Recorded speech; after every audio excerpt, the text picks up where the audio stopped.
I've heard of people paying like 6,000 or 10,000 for someone, or 30,000 for someone with 1 million followers on TikTok. Yeah, short form like doesn't convert. We are back with another episode of the Do As I Say, Not As I Did podcast. As always, the name kind of explains the entire concept. We're giving you advice on how to run a business well based on what we did wrong the first time. Each week I bring on very smart people, founders, investors, product experts, technology futurists, sales gurus, really just anyone who's really smart and can help us work out how to grow a business well. And together we answer questions you send through about what's going on in your lives, what's going on in your businesses. So if you have questions you want us to answer, or if you're trying to put out fires, send us an email through to podcast@joelditrapani.com. Now that is one hell of a last name, so I'm just going to put that in the show notes so you can just copy and paste it later on. I'm your host, Joel DiTrapani. I'm the co-founder and co-CEO of Igo, which is an edtech scale-up. We've grown it through Australia and the UK, and now we're focused on the US. On top of that, I'm also an advisor and coach in the product space where I help startups and businesses learn how to run great product teams, because that's how you build great products. Today, I'm joined by Michael Sikand, one of the co-hosts of the Our Future podcast, the entrepreneurship podcast for young people. Before this, while he was in college, Michael co-founded a TikTok business media business aimed at Gen Z, also called Our Future, that he then sold to Morning Brew this year, which is absolutely insane because he's only 23 years old. Michael is obsessed with business and what makes people win, which is where all of his content and his media empire started. Michael is an expert at storytelling and Gen Z media. I'm super excited to jump into it. Thank you, man. Thank you for coming on the show today. Yeah, I appreciate the warm intro. I'd say not as good at storytelling about my life as I am other people's, but excited to do the best I can. And I think it's energizing to know your show's a little different and we can think about topics that aren't related to me, but I can bring my expertise to. So I'm stoked, and it was really fun meeting you. Excited we could come full circle.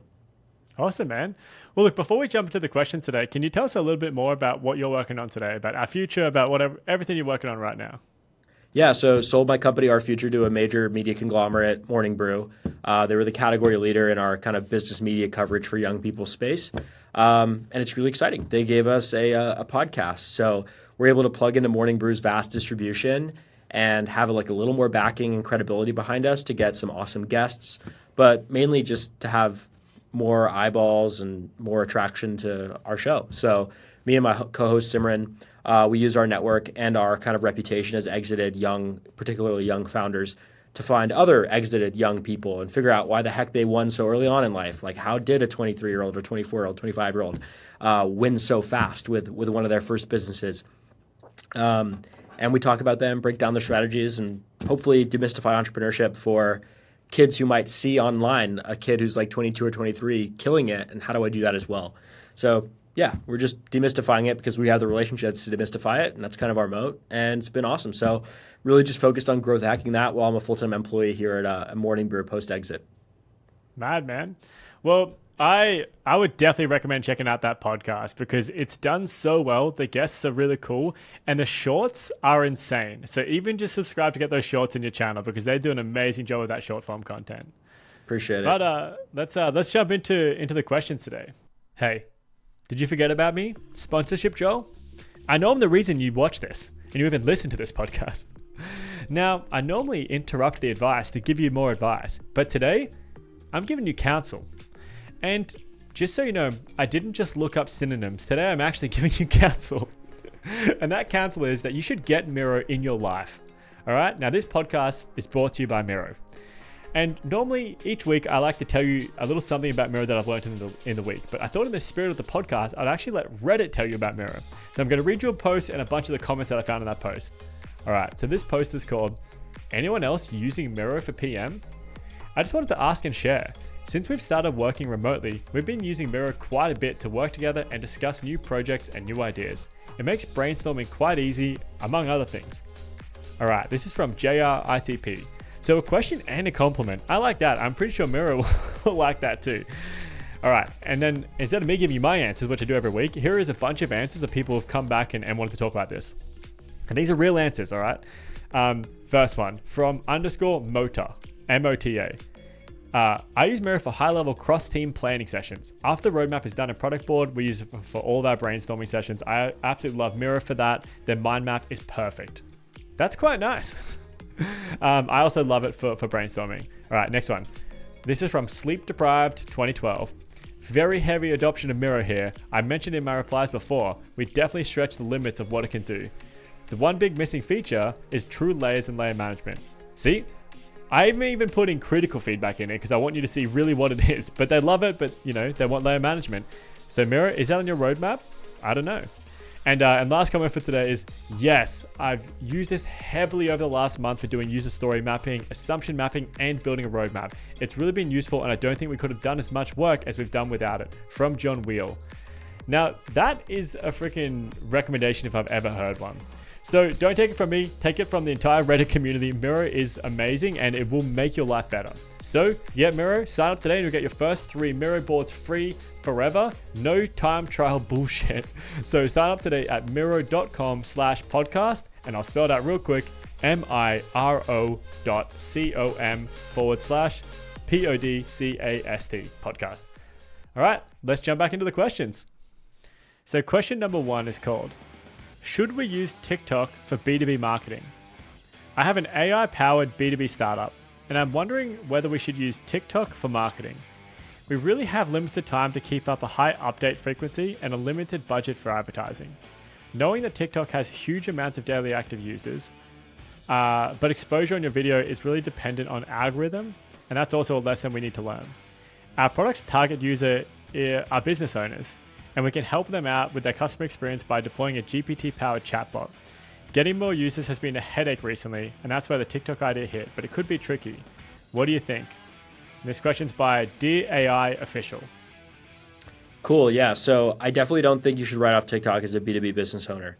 Media and content is extremely important to make your product top of mind. So what I would say is if this business owner is targeting like big corporations, they're trying to sell into IBMs and the top tier of the market, probably doesn't make sense, right? Like that buyer is probably not the needle in the haystack of 100,000 viewers. However, if you're selling to small to medium-sized businesses, SMBs, TikTok is full of potential leads, right? Like business owners consume TikTok, right? Just like the rest of us. Everyone, what's most interesting about our future is like we built a TikTok media brand for Gen Z, but a majority of our viewers are actually millennials, and that's the secret. It's because older, more established folks love to consume what the young people are looking at. And we're seeing short form video addict 50-year-olds and 60-year-olds and 70-year-olds now, right? So as a medium starts with young people, it ends up shifting and kind of moving up the demographic range. So I think there are plenty of qualified leads on short form. We just made a clip for our podcast about this girl who's starting a company that freezes your umbilical cord after your child is born and saves those stem cells for a future use. It's a very hard product to explain. The CAC's insane, but the LTV on the product is thousands of dollars because they're storing these cells for life and you're never going to cancel your subscription because it's insurance against an illness you get, and then you can use those stem cells to treat it. She got a sale off our social media content. We had another guy, we talked about his supply chain business in doing kind of being an intermediary between Chinese inspectors at factories and American D2C brands. Got a sale and a bunch of calls off our TikTok video. So if that's not proof in the pudding that there are qualified buyers on these platforms, then I don't know what is. I think, short form just has so much cut through and the volume of views that are possible is staggering. But I think one thing I noticed in this question is they said something along the lines of we have limited bandwidth and limited budget to go into short form. How do you think about that? Like, can someone half-ass it? Can they just do a couple of TikTok videos? It may be worth just doing like a small like test run. Like they could have a creator kind of come in, make a few videos about their product. It's low lift. If it hits, it hits. If it doesn't hit, whatever. But if you get one to hit, then you can use that maybe as an ad. Like you can run that on Facebook and Meta. So it's like creating organic content can have this awesome byproduct of having a evergreen video asset you can use for Facebook and Instagram ads, like if that's your sales channel. Or just like for LinkedIn and Twitter and stuff too, right? But yeah, I think with limited resources, probably not the best use. Like if you're a small company with limited resources, like going on TikTok as a B2B company probably doesn't make too much sense, right? Yeah. But if you have a lot of resources, then you have to be doing it because everyone else is doing it. But I think for this company, like I wouldn't make it a priority. Yeah, I guess like from the sounds of it, like at the end of this question here, dear AI official is saying, getting new customers has been a real headache. They've got this idea that maybe TikTok is a solution to that, and it very well could be. Well, But maybe it's yeah, maybe it's the it product, sounds bro. like, Like you know how many GPT yeah, things that people are trying to be sold on right now? Like it's just like all these GPT wrappers are just have flooded the market, you know? yeah. I think we talk about that a lot on this podcast, which is like maybe it's marketing, but it's probably your product. Maybe it's design, but it's probably your product. Like you need to make Yeah. sure you're really solving a value point here. And I think, Michael, everything you said is incredibly like poignant. B2B marketing on TikTok is huge. Like I'm flooded with shorts content from businesses all the time. I'm not so much flooded with like, conventional ads is the way I think of them, but like very organic looking content is hammering me all the time. And God, I want new cameras for my business, which I don't even need, but just because I'm getting hammered with those ads right now. So Yeah. I think like the cut through is huge, but I do think that like fundamentally you need to work out what your business offers and how you can do it. And if you're struggling to get customers, you either need to invest more in marketing in any form, or work out if if your product is valuable at all to anyone, because it sounds like it might Yeah. not be. Yeah, I think it's the best way is just to like ask your users like what do you like figure out if the product's good by going to them, and they're the ones paying and pulling out their credit card for your company, right? So it's like figure out what the issues are there, right? If that's all good and dandy, then it's probably your marketing, right? So like it's pretty easy to I think figure out which one is lacking. Um, but yeah, I think it's all hard, right? Like marketing is really hard. Everyone's like, oh, we need to learn the TikTok algorithm. It's like it's just not really something that you can really learn. Like I just think social is just such a crazy skill that only a few people. The problem is, right? Like it's so expensive to work with people who understand social because like they understand social, you know? Like it's almost like they have a superpower, a magic trick, right? So it's very hard for companies that don't have that co-founder who has that ability to work with outside companies to do social. So it's almost like it has to be the thing that the founder has to know how to do it if they want to win on those platforms. But again, this is a B2B company, like they don't need to be on short form. But what I will say is these algorithms are so good. If you're trying to create content for a business owner, it will be fed to a business owner. I think you'd agree with Yeah, that, right? absolutely. They're so good. Like they will be fed to the business owners. Like if the content is designed for a business owner scrolling TikTok will see it if the content's good.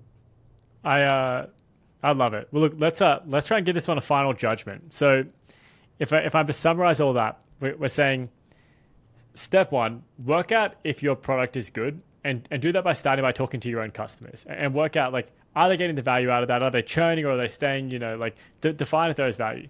Second is that if there is value, then go ahead and invest more in the marketing. Because if your Yeah. company's not growing and you're not able to get that growth, you're going to die eventually anyway. So reassociate resources to invest in Yeah. that.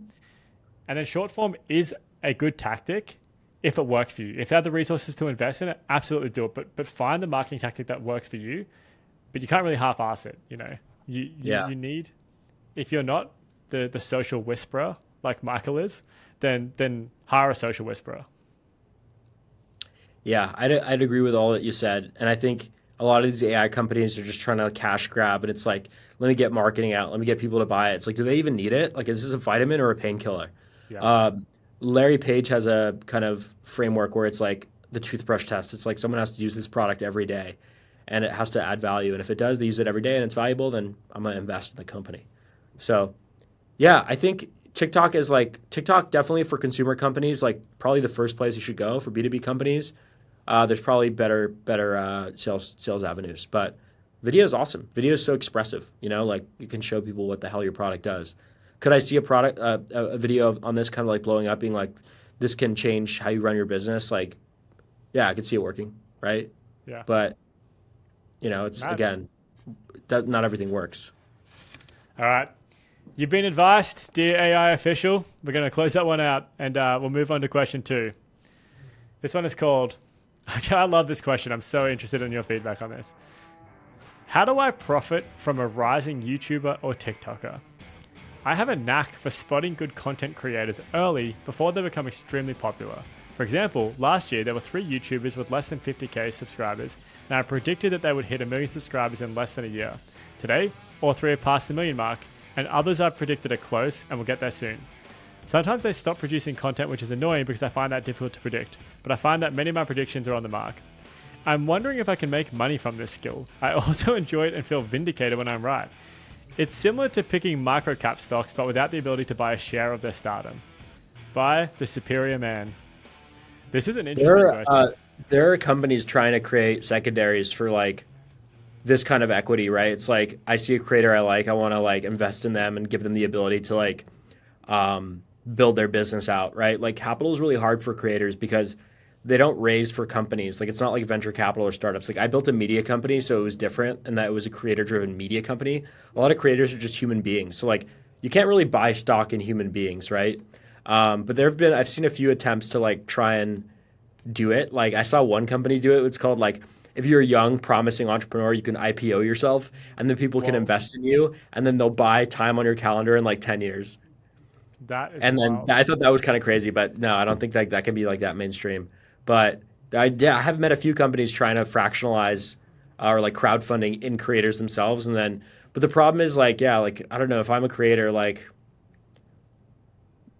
should I really be giving up like percentages of my equity or whatever to my fans? Like should I be? I mean, am I going to be paying that out for years, right?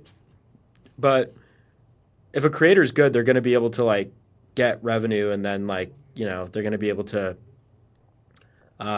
build a business. So they might not need to be giving away equity in their operation to a fan, Yeah.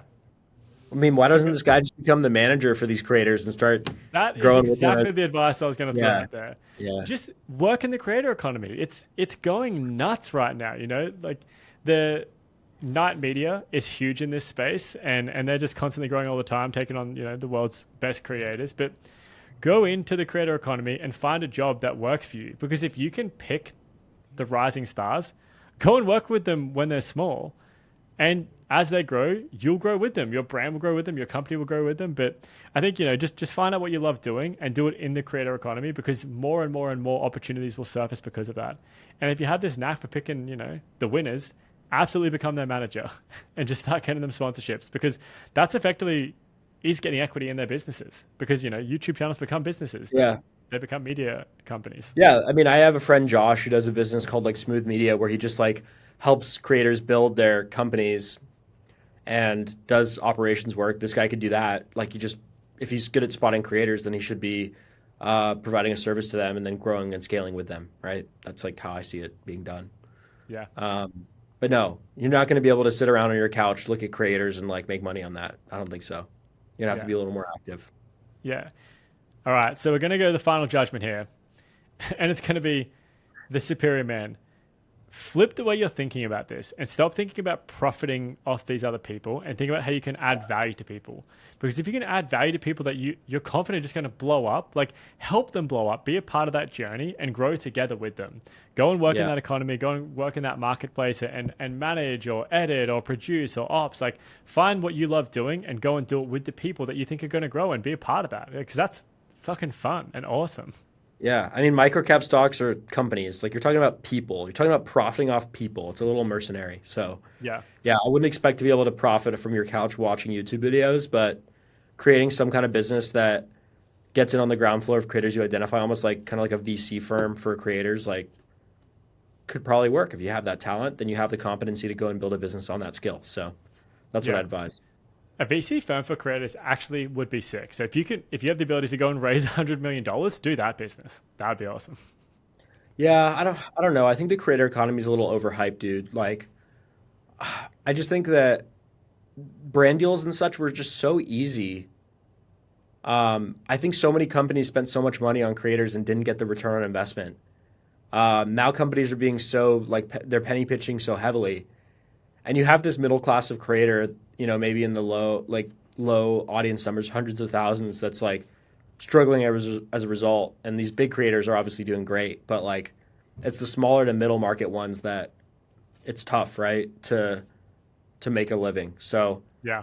I think we've definitely seen maybe a decline in the number of creators since the market's turned. I'm not sure, but I don't know. I don't think like because like dude, there's no liquidity opportunities in creators. Like I can't invest in Mr. Beast and then sell my equity in Mr. Beast if that makes sense. You Yeah. know what I mean? Like they're not It's a great. I just dividends don't think game. they're great investment vehicles. You know what I mean? Like that's just how it is. It's like they're human beings, right? And they are becoming businesses, but the way it's structured isn't like a business where a lot of people can own shares. That's got to be an entity that's separate from a human. You know what I It mean? is interesting, I guess, like the idea that there is no exit opportunity because in a lot of other ways, they are similar to just straight businesses, but they're They so are, yeah, but explicitly tied yeah. But the to problem, one person. yes, but you're not building equity in anything. You're simply building, you're simply cash flowing off yourself.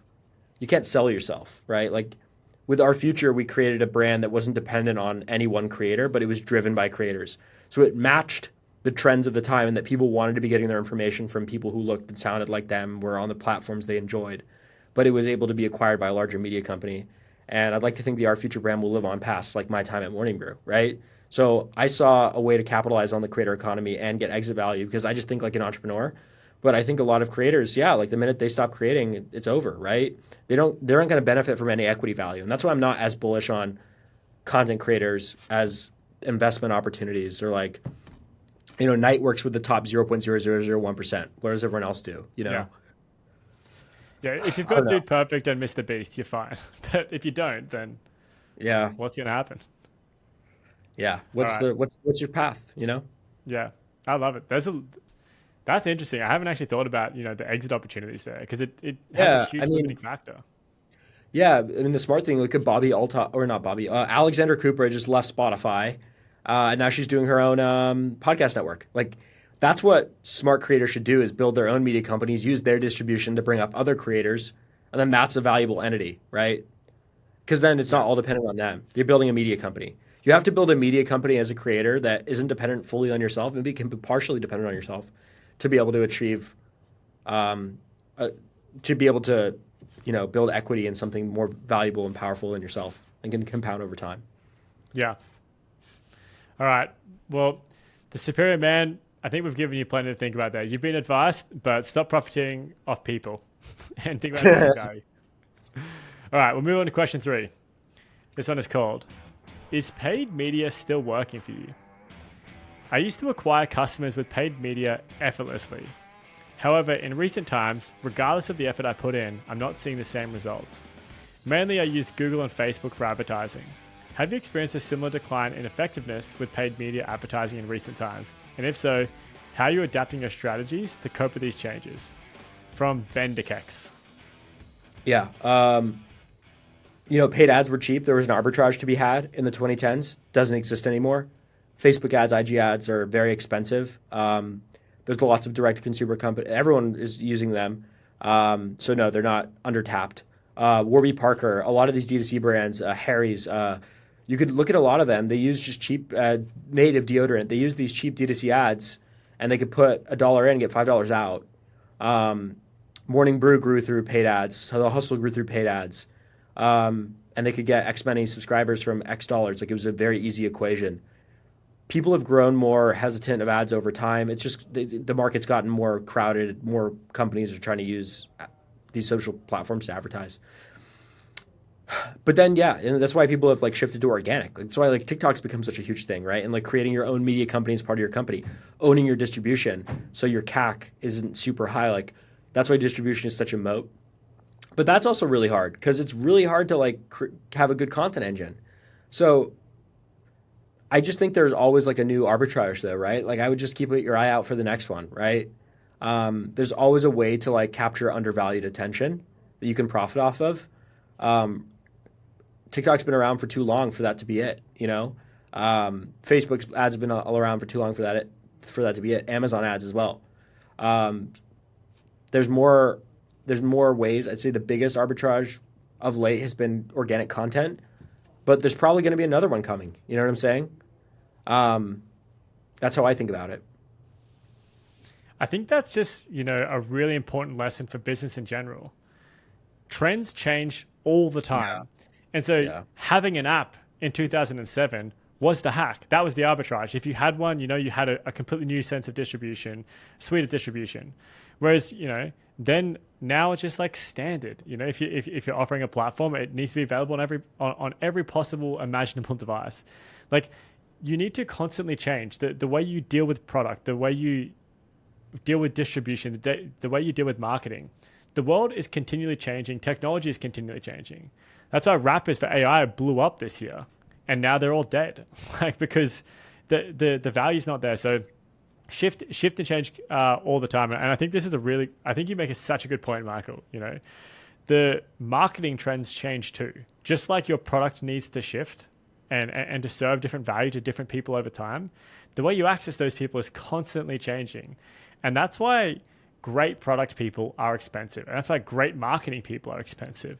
It's because they're finding where that arbitrage point is. They're finding where you can provide something that someone else can't for those points in time. So you've got to adapt. I think, paid ads was all the rage. And, maybe it will be again someday, but I think you're right. Organic I think business is exciting because there's always a new arbitrage. There's always a new channel for acquiring customers cheaply that can create a multi-billion-dollar giant. With influencer and social, it's like Gymshark. Like, they did that really well.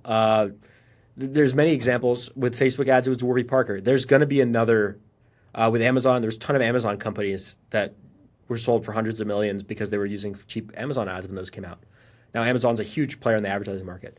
So, yeah, it's always exciting to know there's going to be another growth channel. You just got to be one of the first early people to it. And, by the time everyone's talking about it, it's too late. Yeah. Right now, I'd say, I don't know what the next big channel is, but yeah, a mix of strategies, a mix of organic, a mix of this and that. But again, then you have to hire expensive agencies who specialize in all that stuff. So it's always hard. Distribution's the hardest part, and it's becoming the biggest moat for the 21st century companies. It's like whoever has access to customers and who has a lot of eyeballs in this crowded world is going to have a better shot of winning, because our chief content officer at Morning Brew has a great analogy on this, which is distribution's like water and product is like food. You'll live just a little bit longer if you have just water instead of food. So I love it. Yeah.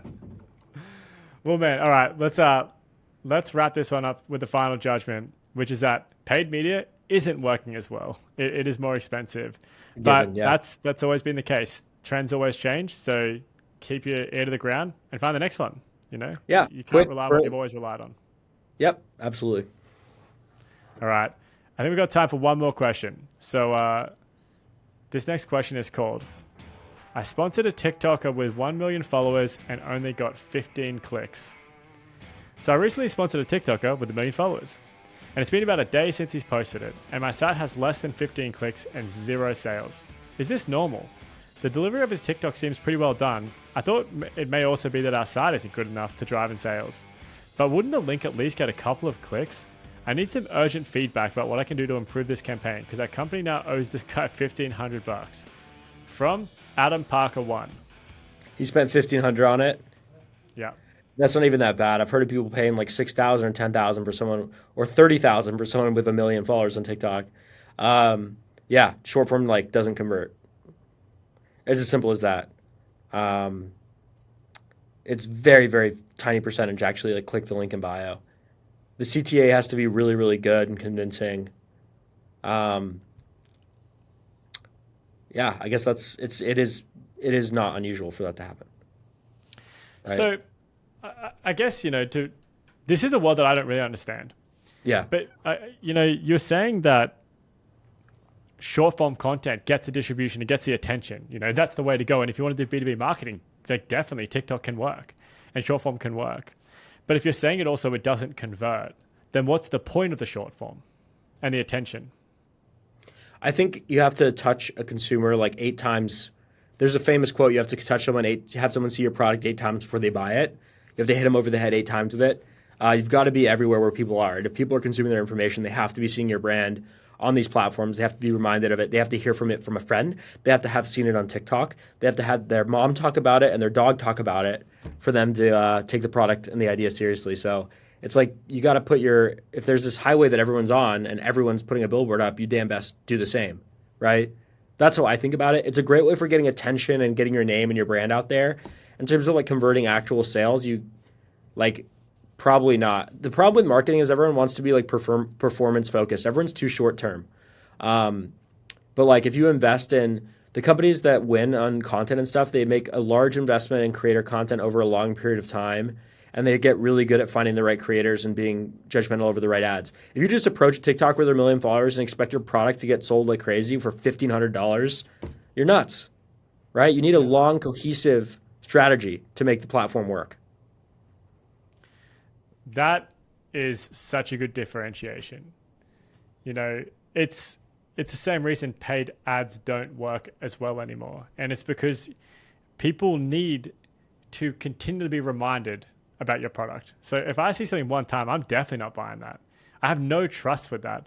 But if I've seen it 20 times, I'm getting a whole lot more trustworthy on that. Maybe I do like this. I heard Michael talk about it too, and I've seen it on Instagram 500 times. So yeah, or Twitter or LinkedIn, right? Yeah. So yeah, I've not had experience doing this myself, so I'm so glad that you can share that. So I guess if we give that one a final judgment too, it's that it is normal. Maybe getting 15 clicks off TikTok with 1 million followers is completely fine, and that's because call to action is pretty low. Conversion of your first ad is going to be low, and to have success in the short form world for marketing requires a long-term strategy with multiple forks. You need to have multiple times where you're trying to hit people. It's about grabbing attention and building brand. Yeah, I think also the problem is people who have limited resources want return on those resources. The challenge with content and organic marketing is like it needs to be a long time frame and a lot of investment for it to pay off. So it's not like you can just put $1 in and expect X amount out. It's like I need to put in this amount of time. I need to find different kinds of creators, different kinds of approaches and videos. And then over time, that CAC will come down.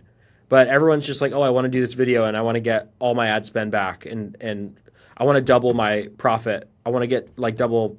I want to make 3,000 paying 1,500. It's like, you can't. I think it makes sense. Like, I had to watch 100 different YouTube videos advertising NordVPN before I signed up to it. And I've seen 1,000 more since then, but I'm not going to change because I constantly see Nord. Nord is in my peripherals all the time. So whenever I see and when you finally feel like you need it, when you finally feel like you need it, Nord. Yeah, exactly.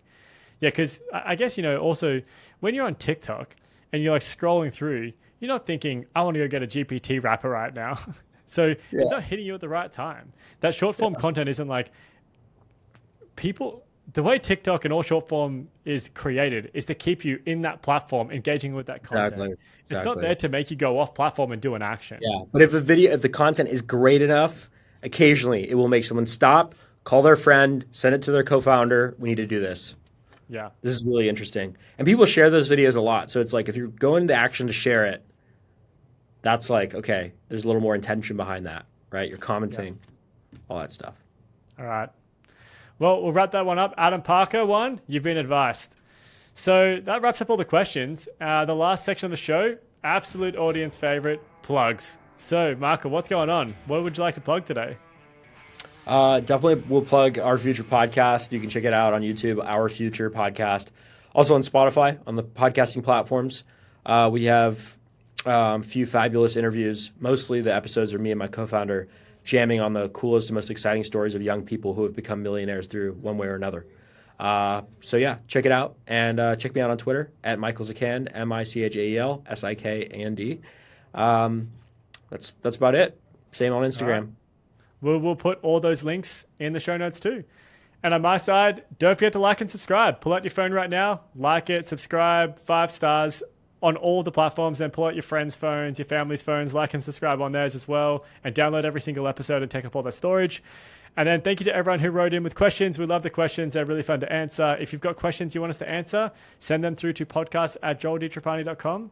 And then lastly, I love meeting people. I love chatting about this kind of stuff. So if you've got product challenges or business challenges and things you're going in your own startup, book some time with me. Let's have a conversation about it. I'd love to. So I've got a booking link in the show notes as well. So let's jump on a call.